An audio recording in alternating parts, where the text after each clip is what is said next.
Hello students, child health nursing subject में हम आज एक नई यूनिट स्टार्ट कर रहे हैं। इस यूनिट में हम सेंट्रल नर्वस सिस्टम से रिलेटेड जो डिसऑर्डर बच्चों में देखे जाते हैं, जो मोस्ट कॉमन डिसऑर्डर्स हैं, उनके बारे में हम डिस्कस करेंगे। क्या होते हैं, क्या फीचर्स होते हैं, किस तरह से इटियोलॉजिकल फैक्टर्स होते हैं, किस तरह से उन्हें मैनेज किया जाता है बच्चों में, उन सभी डिसऑर्डर्स के बारे में हम इस यूनिट में बात करने वाले हैं। सबसे पहले आइए जानते हैं कि नर्वस सिस्टम से रिलेटेड डिसऑर्डर होते क्या हैं, क्या इंसिडेंस होता है इनका बच्चों में। Disease of nervous system are fairly common in children. Commonly nervous system से रिलेटेड डिसऑर्डर बच्चों में देखे जाते हैं। Almost 20 to 30% of children are victim of neurological illness. लगभग 20 से 30% जो बच्चे होते हैं वो न्यूरोलॉजिकल इलनेस, किसी भी प्रकार की न्यूरोलॉजिकल इलनेस से सफ़र कर रहे होते हैं। These are major contributors to childhood morbidity and disability. और इन न्यूरोलॉजिकल इलनेस और इन डिसऑर्डर्स की वजह से बच्चों में मॉर्बिडिटी यानी कि डिजीज़ जो कंडीशंस हैं वो, और साथ में डिसेबिलिटी, किसी भी प्रकार की विकलांगता उनमें देखी जा सकती है। बहुत ही फैटल कंडीशंस भी होती हैं और डेंजरस कंडीशंस भी हैं। इन सेंट्रल नर्वस सिस्टम से रिलेटेड डिसऑर्डर को डिटेक्ट करने के लिए इन्हें कैसे एनालाइज किया जाए, उसके लिए आजकल कुछ न्यूअर मॉडलिटीज़ जो हैं वो काफ़ी प्रचलन में है, जिसमें मेनली इमेजिंग जो टेस्टिंग्स हैं उनमें और इम्प्रोवाइजेशन लाया गया है। मैं आपको कुछ इंपॉर्टेंट जो न्यूली ट्रेंड में जो डायग्नोसिस प्रोसीजर्स हैं, इमेजिंग प्रोसीजर्स हैं, उनके बारे में मैं आपको बताऊँगा इस वीडियो में। तो देखिए, newer diagnostic modalities such as, जो आज नए ट्रेंड में जो मॉडलिटीज़ आई हैं जिनसे काफ़ी हेल्प मिलती है प्रॉपर इमेजिंग टेक्निक में, उनमें सबसे पहले है सीटी स्कैन। सीटी स्कैन के बारे में आपने पहले भी सुना होगा। कंप्यूटेड टोमोग्राफी होती है, इमेजिंग प्रोसीजर है। इसमें मेनली डिफरेंट एंगल्स से अलग अलग तरह की इमेजिंग ली जाती है और आगे ये डायग्नोस करने में हेल्पफुल होती है किसी न्यूरोलॉजिकल कंडीशन को। सेकेंड है इसमें एमआरआई, जिसे हम मैग्नेटिक रेजोनेंस इमेजिंग के नाम से जानते हैं। इस टेक्निक में मेनली स्ट्रॉन्ग मैग्नेटिक फील्ड का यूज किया जाता है ताकि प्रॉपर इमेज ली जा सके और डायग्नोस किया जा सके किसी भी तरह की डेविएशन को या कंडीशन को। नेक्स्ट इसमें पीईटी स्कैन। पीईटी स्कैन में मेनली पॉजिट्रॉन एमिशन टोमोग्राफी हम इसे कहते हैं, और इसमें मेनली रेडियो एक्टिव ट्रेसर, जो पॉजिट्रॉन है एक रेडियो एक्टिव ट्रेसर है, इसे बॉडी में इंसर्ट किया जाता है। और इसका जो यूज है वो है see how well organs and tissues are working. एक बच्चे के शरीर में उसके ऑर्गन और उसके टिश्यूज़ किस तरह से काम कर रहे हैं, यानी कि उनकी जो फिजियोलॉजी है क्या वो सही तरीके से काम कर रही है या नहीं, उसको डिटेक्ट करने के लिए पीईटी स्कैन का यूज किया जाता है। इसमें पॉजिट्रॉन जो है वो रेडियो एक्टिव ट्रेसर है और उसे इंसर्ट करवा कर इसको हम डिटेक्ट कर पाते हैं। नेक्स्ट इसमें SPECT स्कैन।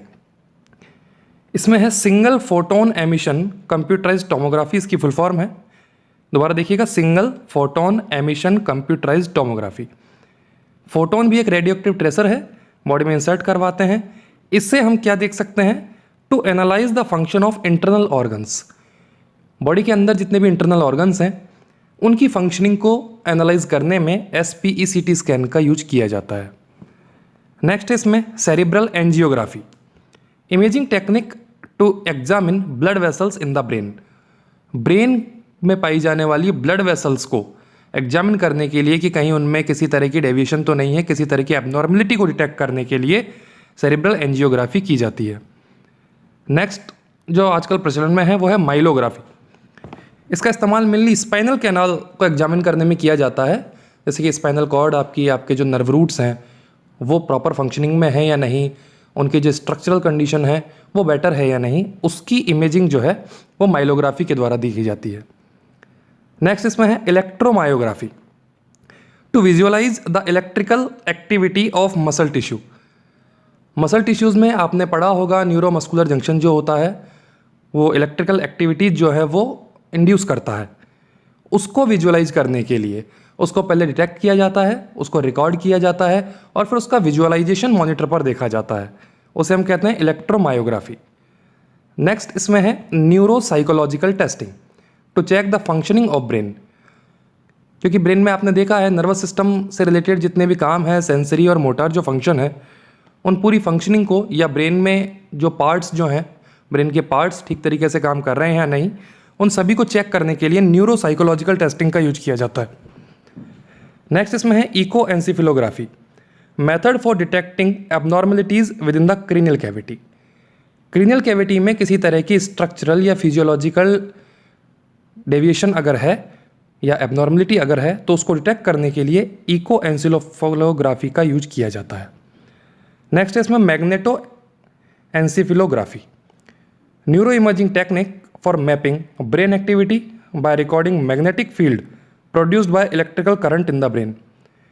जो न्यूरॉन्स हैं वो आपने देखा होगा पहले कि न्यूरॉन्स जो हैं वो इलेक्ट्रिकल जो कंडक्टिविटी है वो ब्रेन में ट्रांसमिट होती रहती है।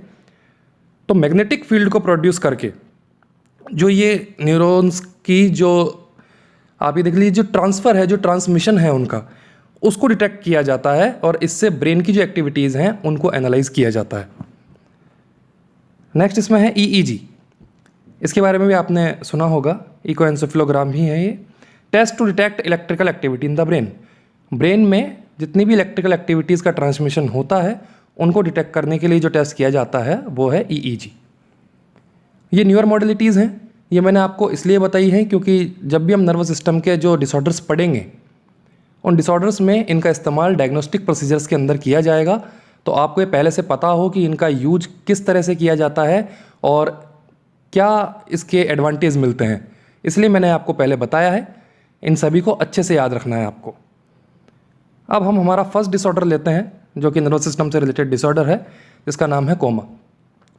कोमा के बारे में आप थोड़ा बहुत तो जानते ही होंगे। कोमा का जो मेन जो मतलब है इस वर्ड का वो है डीप स्लीप। एक व्यक्ति गहरी नींद में चला जाए और अराउजेबल कंडीशन में ना हो या वेकफुलनेस की कंडीशन में ना आए, चाहे हम उसको किसी भी तरह से सिमुलाई दें, किसी भी स्टिमुलस को देने पर भी वो जब होश में नहीं आएगा, अवेयर नहीं होगा, तो उसे हम कोमा कहते हैं। इसमें मेनली जो सबसे बड़ा रिस्क फैक्टर है वो ब्रेन डेथ का होता है, जो इसका लास्ट फैक्टर है। आइए देखते हैं coma. Coma is a state of unconsciousness from which patient can not be aroused. Coma एक अनकॉन्शियसनेस की ऐसी कंडीशन है जिसमें कि पेशेंट अराउज नहीं होता है, यानी कि जागता नहीं है, होश में नहीं आता है, इवन बाय पावरफुल स्टिमुलाई।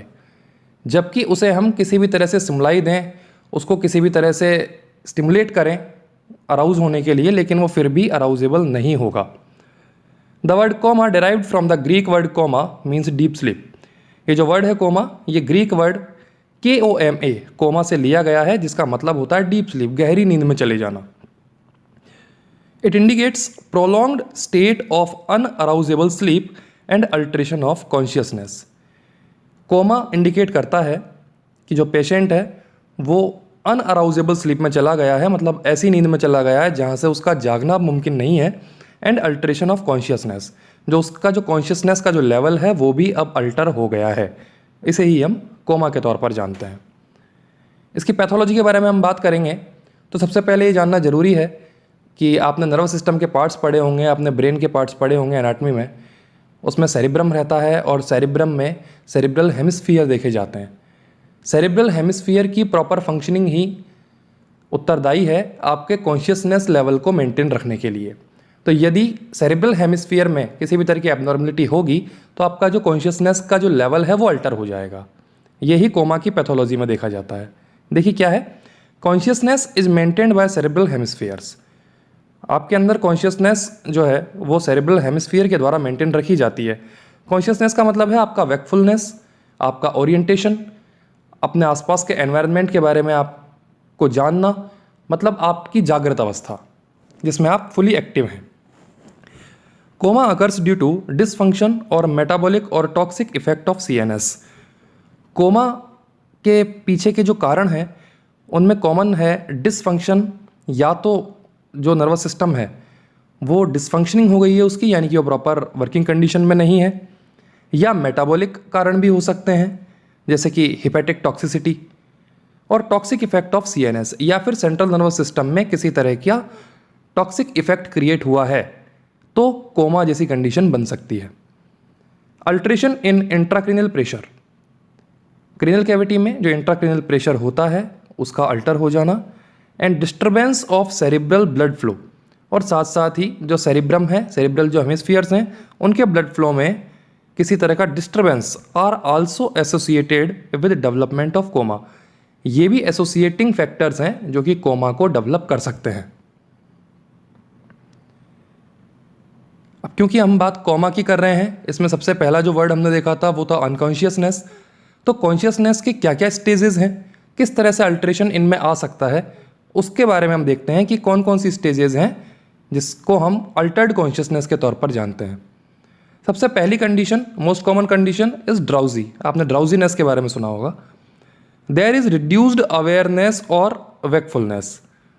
जब एक व्यक्ति की अवेयरनेस जो है वो कम हो जाए या फिर वेकफुलनेस, हम देख सकते हैं कि एक व्यक्ति, इसको हम बहुत कॉमन तौर पर देख सकते हैं, जैसे कि एक व्यक्ति जब बैठा हुआ हो कहीं पे, अपने आसपास के एनवायरनमेंट से उसको कोई इंटरेस्ट ना हो, वो चुपचाप बैठा हुआ है, कुछ उसके दिमाग में चल रहा है, और जैसे हम कहते हैं उनींदा सा होना, this is kind of a drowsiness, मतलब वो वेकफुलनेस नहीं है। नेक्स्ट है इसमें confusion. There is inability to think clearly. यहाँ पर व्यक्ति ठीक तरीके से नहीं सोच पाता है, with presence of disorientation for time, place and person, और साथ साथ में डिसओरिएंटेड हो जाता है, यानी कि जो उसका ओरिएंटेशन है टाइम को लेकर, यानी कि सुबह शाम में फ़र्क नहीं कर पाना, प्लेस वो कहाँ है उसे ये भी नहीं पता होता है, एंड पर्सन वो नहीं जान पाता है कि ये पर्सन कौन है, यानी कि पूरी तरह से डिसओरिएंटेशन की कंडीशन कन्फ्यूजन में देखी जाती है। नेक्स्ट आता है इसमें डेलीरियम।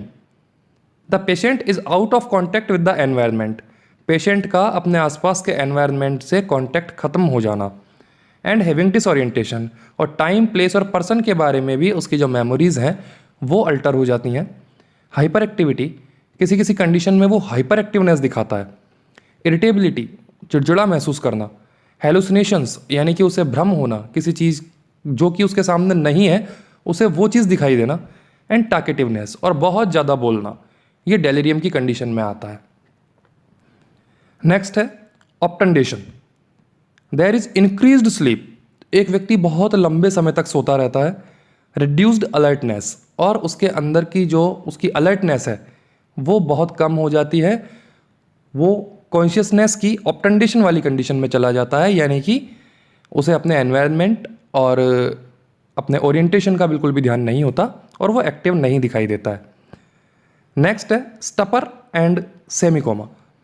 देखिए, स्टपर को सेमीकोमा भी कहा जाता है क्योंकि इसमें जो सिम्टम्स हैं वो बिल्कुल कोमा जैसे ही होते हैं, लेकिन इसमें कोमा से केवल एक डिफरेंस है कि अगर इस व्यक्ति को, जो कि स्टपर की कंडीशन में है, अगर उस व्यक्ति को हम स्ट्रॉन्ग स्टिमुलाई दें, स्टिमुलेट करें, तो वो उस समय के लिए अलर्ट हो जाता है, लेकिन जैसे ही वो स्टिमुलेट हम करना बंद करते हैं वो वापस से डीप स्लीप में चला जाता है। The patient is unresponsive. जो कंडीशन स्टपर में होती है उसमें पेशेंट जो है वो बिल्कुल अनरेस्पॉन्सिव होता है, कोई भी रेस्पॉन्स वो नहीं देता है। बट अराउजेबल, लेकिन वो अराउज हो सकता है, यानी कि अलर्ट हो सकता है बाय रिपीटेड सिमुलाई, बार बार सिमुलेशन देने पर। Again goes back to unresponsiveness, और फिर वापस से अनरेस्पॉन्सिवनेस की कंडीशन में चला जाता है व्हेन द सिमुलाई इज विदड्रॉन, जैसे ही आप वो सिमुलस जो है उसको हटा लेते हैं। ये कंडीशन कहलाती है स्टपर, यानी कि अनरेस्पॉन्सिव होना लेकिन सिमुलाई देने पर उसका अलर्ट हो जाना, और जैसे ही आपने सिमुलाई हटाया, सिमुलस को हटाया, वो वापस से अनरेस्पॉन्सिवनेस की कंडीशन में चला जाता है। और लास्ट में जो इसमें है कोमा, अनरेस्पॉन्सिव, बिल्कुल कोई रेस्पॉन्स नहीं देगा पेशेंट, एंड अनअराउजेबल, और बिल्कुल भी अलर्ट नहीं होगा बाय एनी स्टिमुलस। आप कितने भी प्रकार के या रिपीटेड स्टिमुलस दें वो कभी भी अराउजेबल कंडीशन में नहीं आएगा, वो डीप स्लीप में चला गया है। This is called coma. तो आज आपने शुरू में हमने देखा कि नर्वस सिस्टम से रिलेटेड डिसऑर्डर के इंसिडेंट्स क्या क्या हैं। कुछ हमने जो आज नए जो ट्रेंड में जो मॉडलिटीज़ हैं जिनसे हेल्प मिलती है डायग्नोस्टिक प्रोसीजर्स में, उनके बारे में पढ़ा, जिसमें हमने स्कैनिंग और इमेजिंग टेक्निक्स देखी, और फिर हमने कोमा के बारे में आप थोड़ी बात की कि कोमा होता क्या है, पैथोलॉजी क्या होती हैं, और एक व्यक्ति की कॉन्शियसनेस की जो स्टेजेस हैं वो क्या क्या होती है। आगे की वीडियो में हम कोमा के बारे में बात करेंगे। तब तक के लिए थैंक्स।